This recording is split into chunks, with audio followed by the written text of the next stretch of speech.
Good afternoon, everybody, and welcome to today's webinar, The First Steps to Applying Prepared Now, hosted by the Bureau of Justice Assistance. At this time, I would like to introduce our first presenter, or our presenter, Gregory Turan with the Bureau of Justice Assistance. All right, thank you, Mary Jo. Welcome everyone to today's session 2 of the BJA Grant Application Education Webinar Series. My name again is Gregory Turan. I am a policy advisor here at the Bureau of Justice Assistance, and I currently oversee BJA's Adult Drug Court Discretionary Grant Program. Today's webinar is titled, The First Steps to Applying Prepare Now. Today's agenda will be going over or overview of OJP's, or the Office of Justice Program, and BJA's, Bureau of Justice Assistance. We'll talk about registering in grants.gov and in GMS, the Grants Management System, utilizing the Workspace in grants.gov, an overview of application resources, and how you can stay connected to those resources, and then we'll have a Q&A. One thing I'd like to note as we start today's webinar is really just general information about preparing for your application or preparing for the grant funding season, and it is not a tutorial that will walk you through each of the registration processes.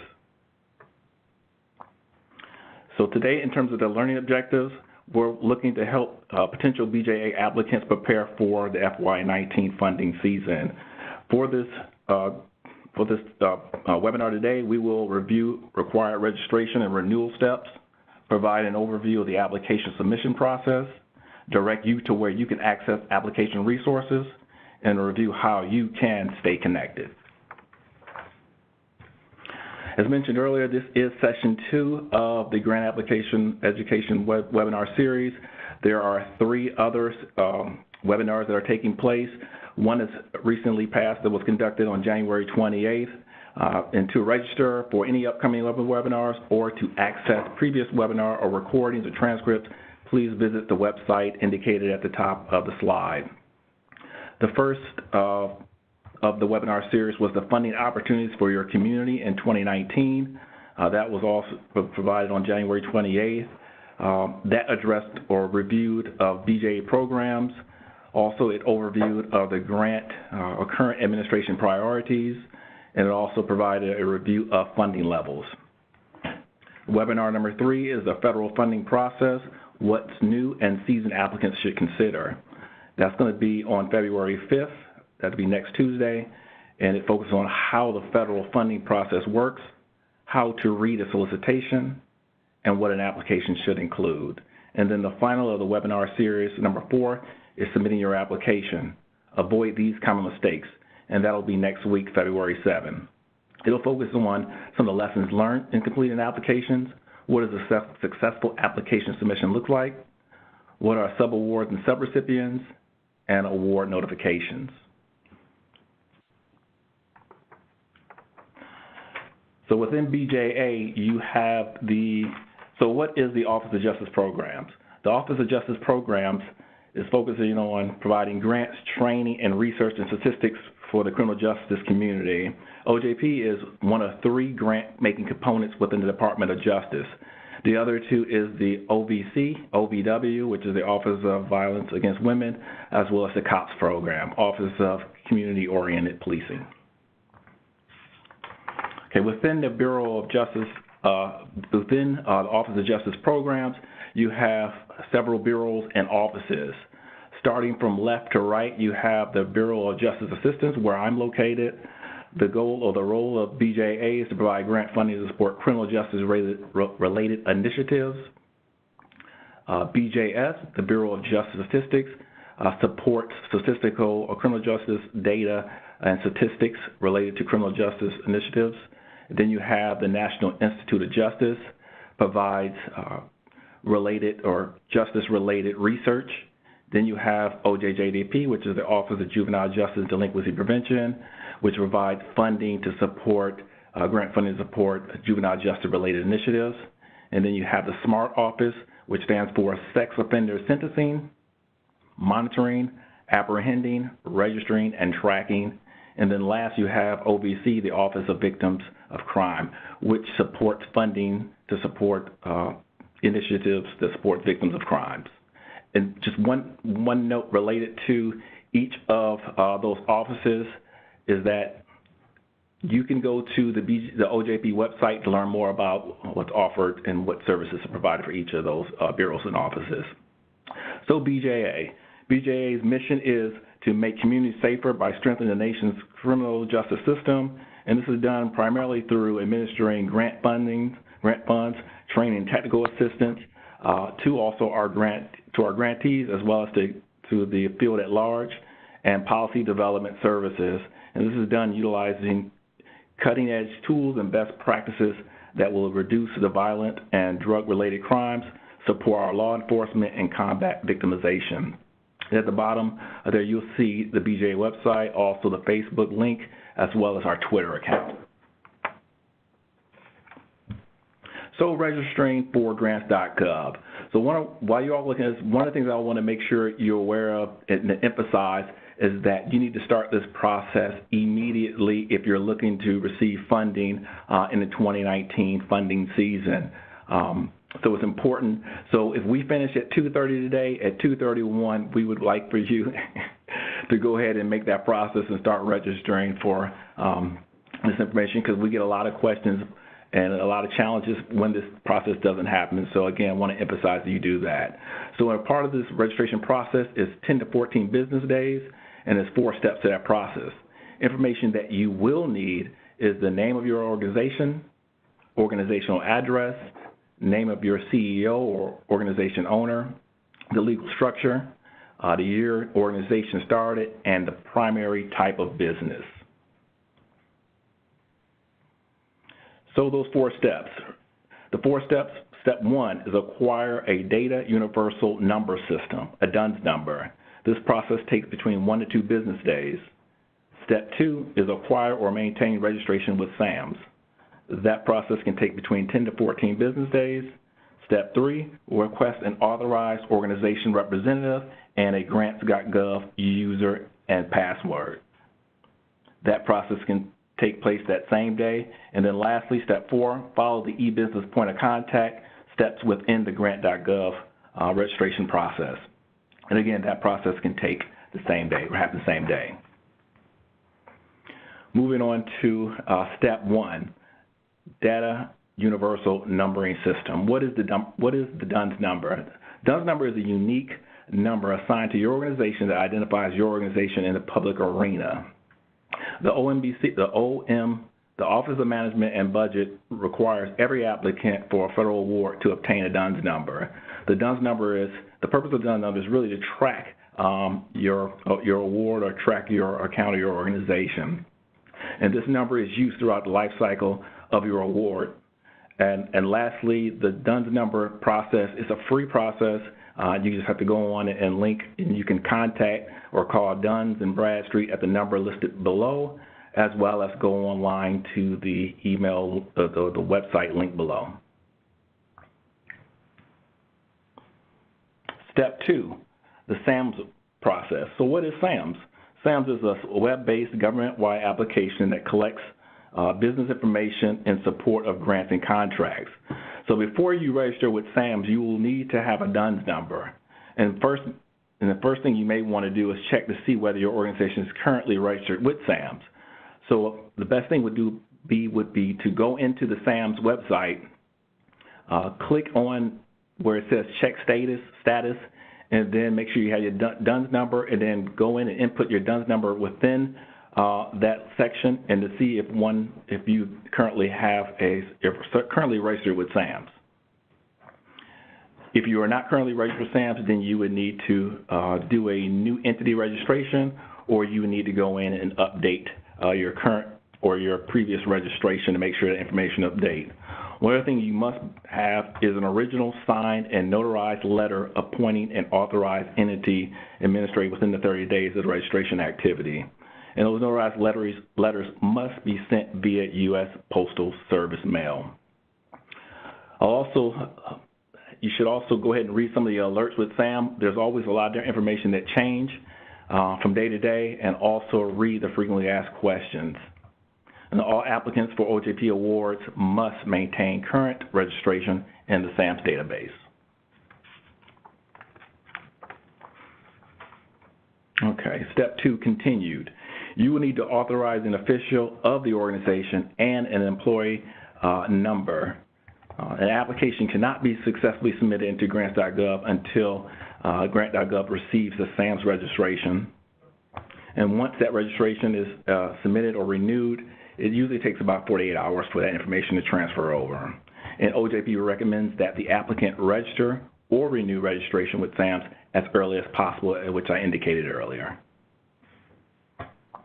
So the screen you see before you is the process through navigating through grants.gov.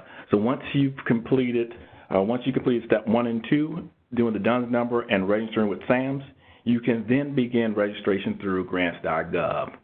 So what's in front of you is the registration page. So if you go under www.grants.gov, it'll take you to the initial home page. If you look at your screen all the way to the top right where it says registration, if you click registration, it'll take you exactly to this page. Once you get to this page, then you'll go all the way down to the bottom left where you see the red box where it says get registered now. You will click on that and that will send you directly to the process by which you can register. Also, on the right side of the page, you also see a video you can click, which is on YouTube, that'll show you how to register in grants.gov. Two other pieces I want to mention with this. If you look at the top where it says Home Learning Grants, I want to take your eyes to Search Grants. That's where you can search any of the grants you're looking for via keyword, opportunity number, or CFDA number. Also, the Applicants section. There's information about how you can check your eligibility, get registered, and apply for grants, as well as even track your application. And then lastly, the Form section. That allows you to be able to download any of the federal forms that you may need to use when submitting applications. Okay, step 3, acquiring an authorized organization representative as well as obtain a username and password. This is done by completing the AOR profile on grants.gov and creating a username and password, and this must be done, and you must have a DUNS number to complete this step. As you look at the two links at the bottom, you'll see one link for registration is for organizations and the other one is for an individual. Step 4, AOR Confirmation. Part of the AOR Confirmation is identifying the e-business point of contact and providing their email. The e-biz point of contact at the applicant organization must log into grants.gov to confirm the applicant's organization's AOR. The e-biz point of contact manages or has complete responsibility administering and managing grant activities for his or her organization. The e-biz point of contact will need the marketing partner identification number, password, obtained when you are registering within the SAMS to complete this step. Again, an organization can have more than one AOR. And the e-biz point of contact is usually your organization's chief financial officer or an authorizing official, and there can only be one e-biz point of contact. And just to give you a sense, the purpose of the e-biz point of contact is to safeguard the organization from individuals who may attempt to submit grant applications without permission. And again, the e-biz point of contact authorizes roles within grants.gov. Okay, registering within grants management system, that requires completing steps 1 and 2. And going into acquiring a username and password through grants management, you need to establish yourself as a new user. So you can create a GMS profile by visiting the grants.ojp USDOJ GMS external link. And if you go in there, you click New User, and under that box, you can begin the registration process through GMS.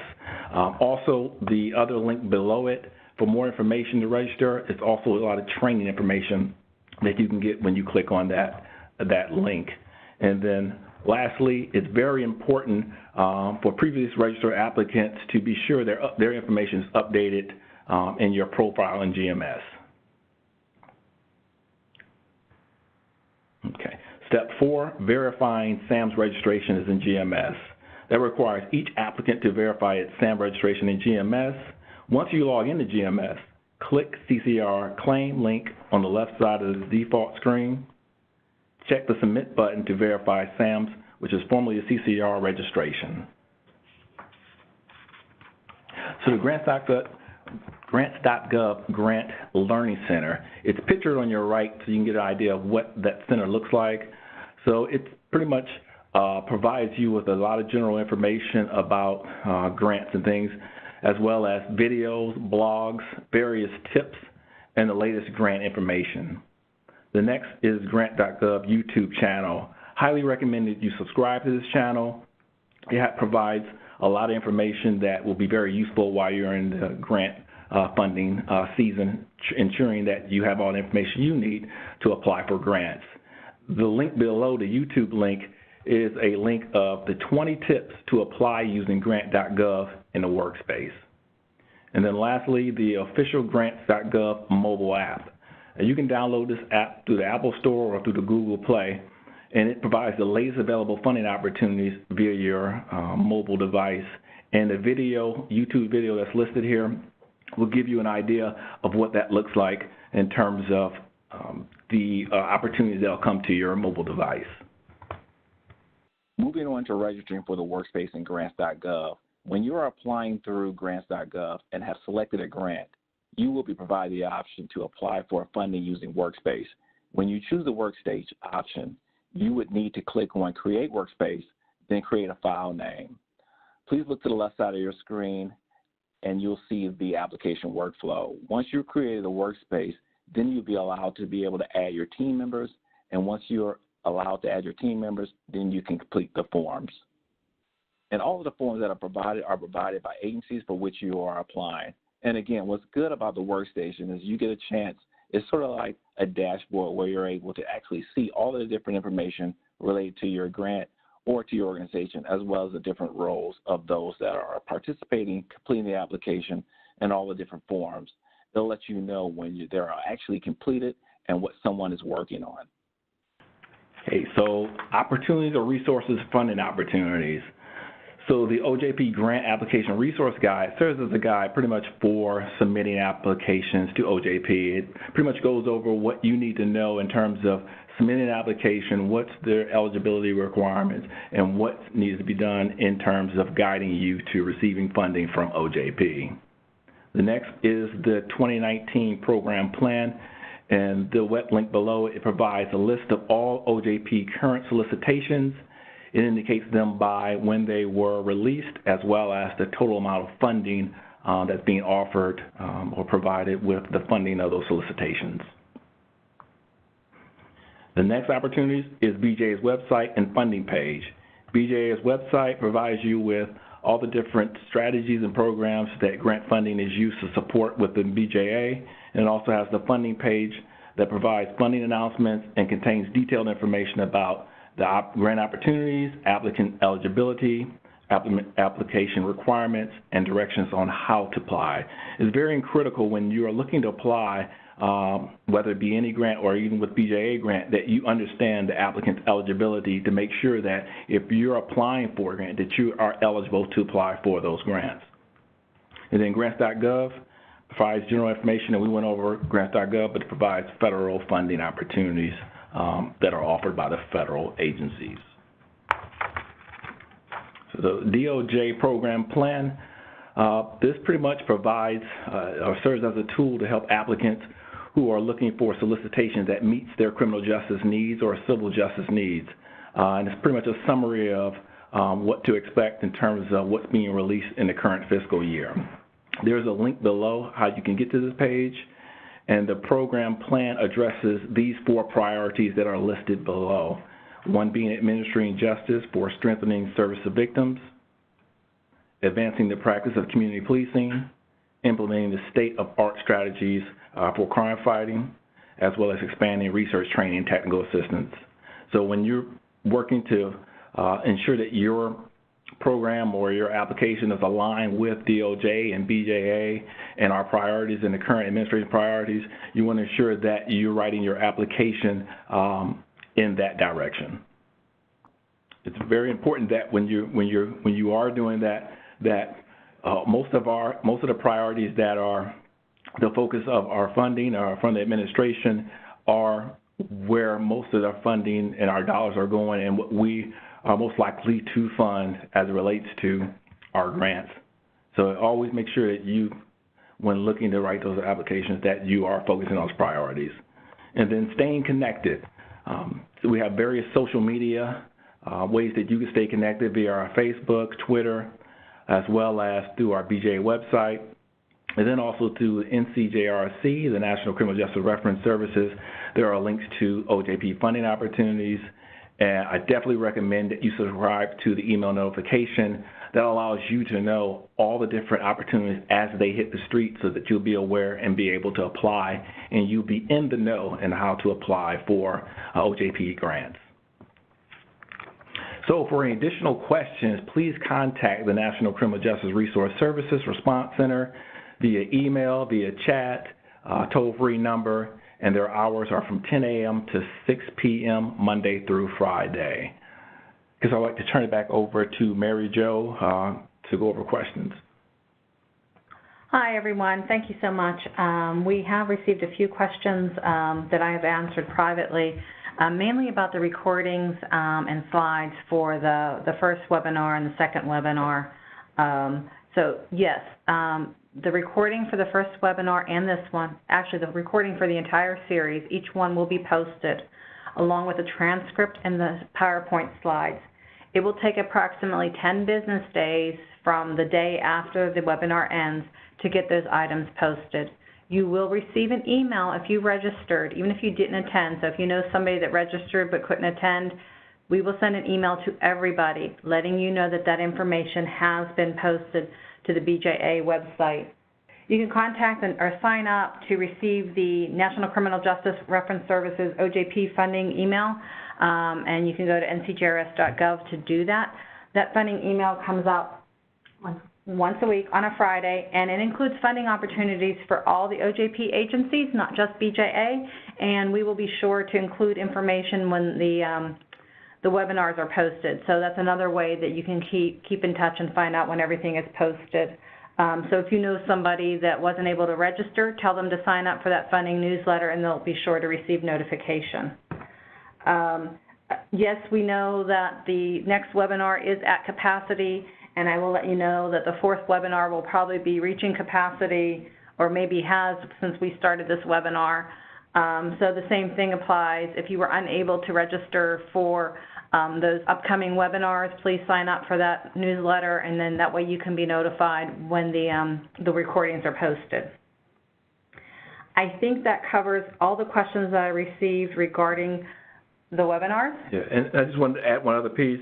A good resource for you all that are listening in, that's more of a tutorial that you can go to. You can Google everything you want to know about grants.gov, and it'll speak from through the eyes of an applicant. So again, Google everything you need to know, you want to know about grants.gov, and it'll go over each of the different forms within the grant.gov application in case you want that extra information. It's very helpful. All right, so our first question, does a DUNS number change every year, or will my agency reuse our DUNS number from a previous award?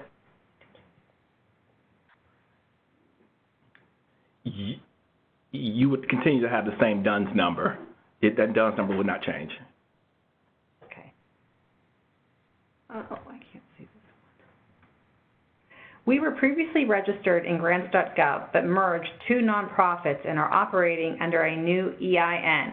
Rather than update the old registration, I created a new registration with the new DUNS and EIN. Was this correct?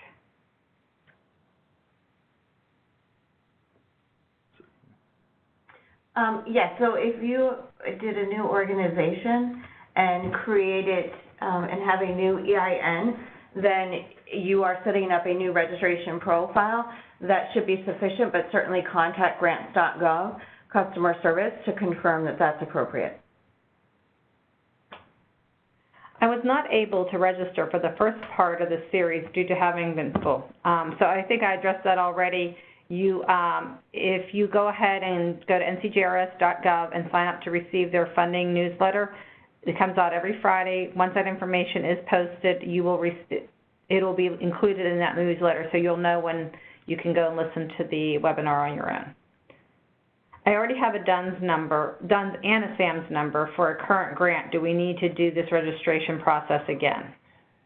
You want to go in and make sure that it's still active. You may need to go in and renew it or update it. So definitely go to the SAMS, utilize your DUNS number, and then check your status to see what the current status is, because it may need to be updated.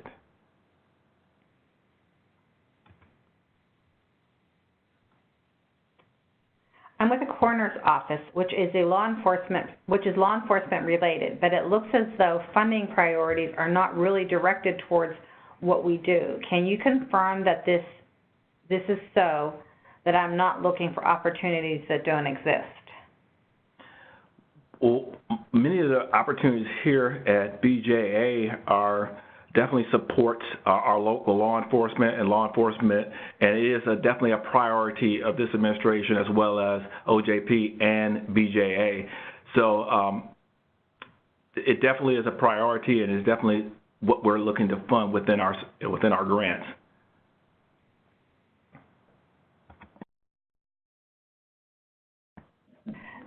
The other agency within OJP is the National Institute of Justice, and they do often have grant opportunities that would apply to coroner's offices as well as medical examiner offices. You can look at the OJP Program Plan to get more information on that. The OJP Program Plan notes that Technology Innovation for Public Safety Grant is going to be coming out through BJA. However, the webinar held this past Tuesday said that BJA will not putting this solicitation out. Can you advise of the status of TIPS? Again, we would refer you back to the DOJ Program Plan. As we had mentioned at the beginning of that webinar, that the items that had been listed in the webinar as well as the program plan were obviously subject to change and due to appropriations and priorities of the agency. So until a solicitation is actually released by one of the bureaus, we can't speak to the availability.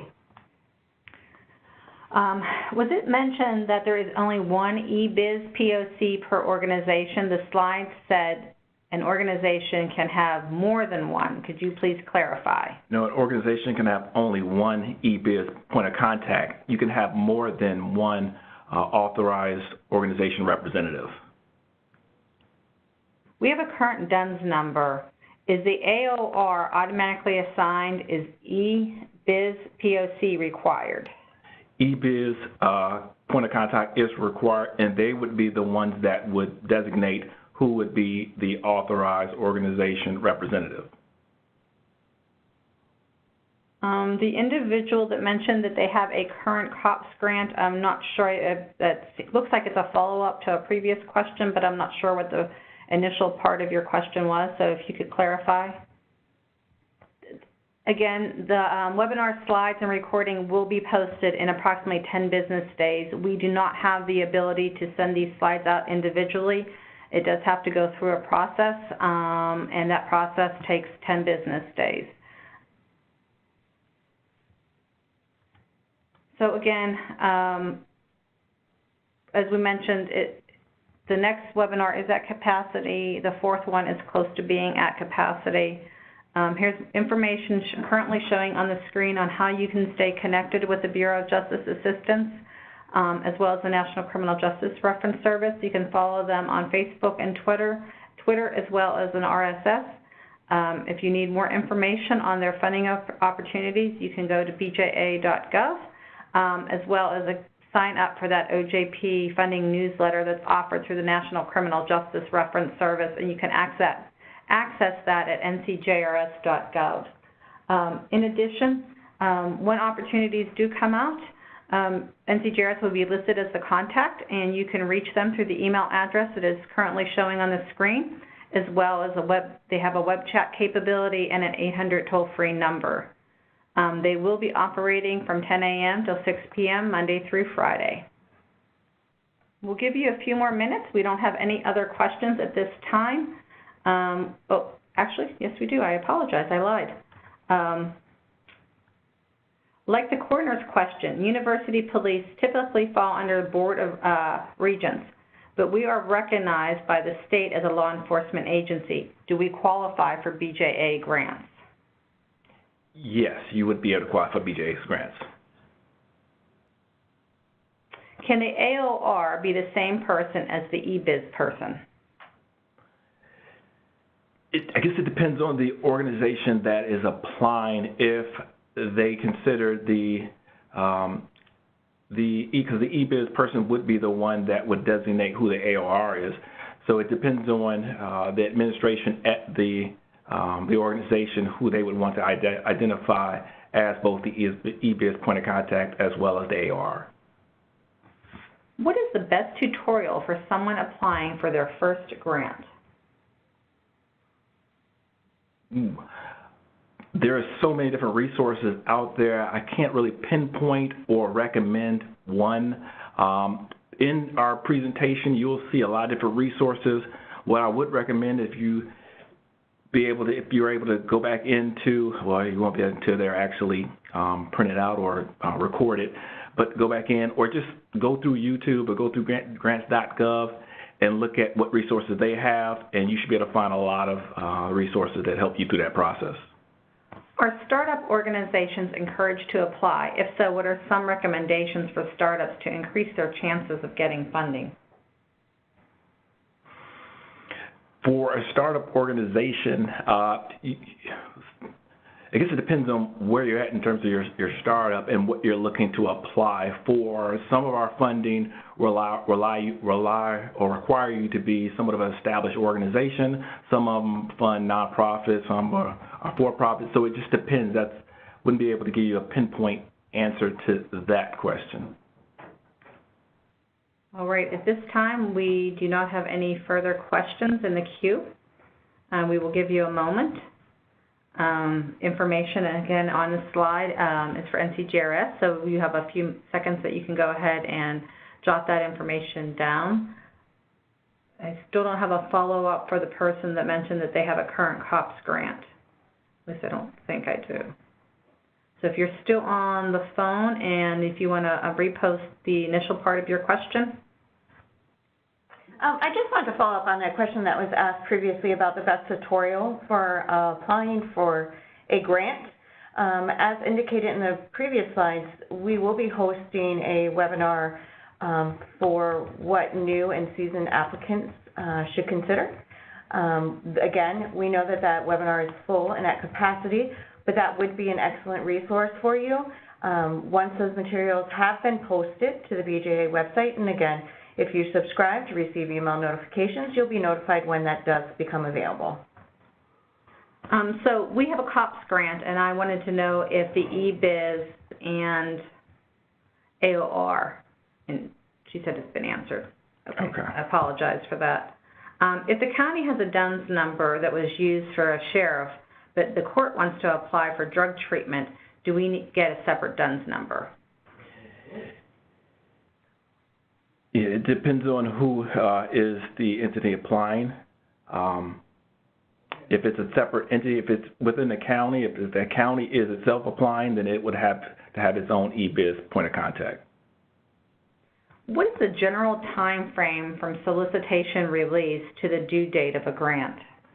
It's usually around about 50 days that an applicant from release to closure of a solicitation. Between 45 to 50 days. We do not have any further questions in the queue. We'll give you a moment to see if you come up with anything. If you're putting questions in the chat field, can you please move them over to the Q&A and enter them there? The Q&A is the bubble at the bottom with the 3 dots. If you hover over that, more options will appear, and Q&A is one of them. So within an organization, within an organization, would each department have a different DUNS and SAM number? No, if you have one organization, that organization would have its own one DUNS number. The DUNS number represents that one business or organization. It appears we don't have any more questions. I would like to thank everyone for participating on today's webinar. We appreciate you participating, and we look forward to you attend a number more of our webinars. And again, thank you, and you all have a great day. Actually, we did get a couple more, really? but Okay. that was great. So instead of having dead air. We have a CJCC, Criminal Justice Collaboration Council, and are we appropriate for BJA grants? Criminal Justice Coordinating Council. Collaboration Council. Are we appropriate? Yeah. Again, I think you would need to refer to the solicitation for which you're interested in. The eligibility criteria will be stated within that solicitation. As long as you meet that criteria, you would be eligible to apply. What is the time frame for award notification after submission? Most of our notifications come out in September, around September 30th of that following year, or of that year. Okay, and one thing I just want to reiterate to you guys is that don't start this process later. Please start it as soon as possible and start it now. It's very important that you do this so that you'll be very prepared for being able to apply for either BJA or OJ, any of the OJP grants. So again, I want to completely emphasize that you start this process right away. Somebody asked if you could please explain the terms when we give information, DUNS number. I'm not sure if they're asking what a DUNS number stands for. They're saying that not everyone is at the same level. And can you summarize the steps? Okay, so a DUNS number, it stands for the Data Universal Number System, and it is the number that you need to start the process for registering either through grants.gov or to be able to receive an application or to receive funding through any funding agencies. And a DUNS number is pretty much a unique number that is assigned to your organization that identifies your organization in the public arena. And the steps in terms of going through registration, as mentioned earlier, is that you must first acquire a DUNS number. Then you need to then acquire and maintain your SAMS, your System of Management, System of Award Management registration. Then request an authorized organization representative and complete a user and password through grants.gov. And then lastly, step 4 would be to follow the EBIS point of contact steps in grant.gov. Is there a standard template available for the notarized letter required in SAM? You can visit the SAM website to obtain additional information on what needs to be submitted to meet the requirement for a notarized letter. There is a frequently asked questions as well as a section that does provide guidance on what that letter would need to include and how to submit it.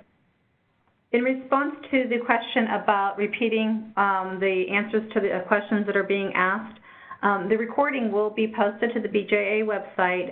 The slides will also be posted in a full transcript. So if you don't want to listen to the entire recording, you can review the transcript along with the questions and answers, and that will all be posted to the BJA website. We'll go over the steps one more time and see if any questions come in the meantime. Okay, so I won't go into it in detail, but there are 4 steps. Information that's required when going into those steps, you need to definitely have the name of the organization, your organizational address, the name of Chief Executive Officer or organization owner, legal structure of your organization, year the organization was started, and primary type of business. Again, these are when you're starting the registration process and before you go into the 4 steps, that is the information that you will need.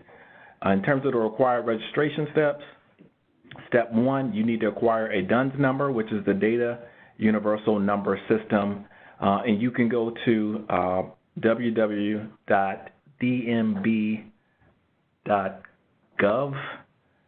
And you can go into that website where you could register for your DUNS number. Step 2 would then be, once you have your DUNS number, then you need to acquire or maintain registration with SAMS, which is the System of Award Management. So with SAMS, if you already registered with SAMS, then you would need to use your DUNS number, go into the SAMS website, click on the information, it says check status, and then put your DUNS number in to see if you currently have registration with SAMS. If not, then you would need to register with SAMS as a new entity. Also, along with that process, you would need to also send a notarized letter via U.S. postal mail identifying who your authorized representative would be. Then step 4 is requesting an authorized organization of representative and grants.gov user and password, and that is done through grants.gov. And again, that's once you've completed step 1 and step 2. And then lastly, you will need to follow the e-business point of contact, and also those steps are part of the grants.gov registration process and moving forward. And again, that process should take between 10 to 14 business days. And I believe that may be the last of the questions. And again, I appreciate you all for participating in this call today. I know we have some tough weather, so hopefully everyone stays safe. And please definitely join us for a number of our other webinars as we have other webinars coming up either between this year and even next year. And we look forward to you applying to a number of our grant awards. Thank you guys, and have a wonderful day. And if you have any additional questions in the meantime, you can submit them to grants@ncjrs.gov. Thank you.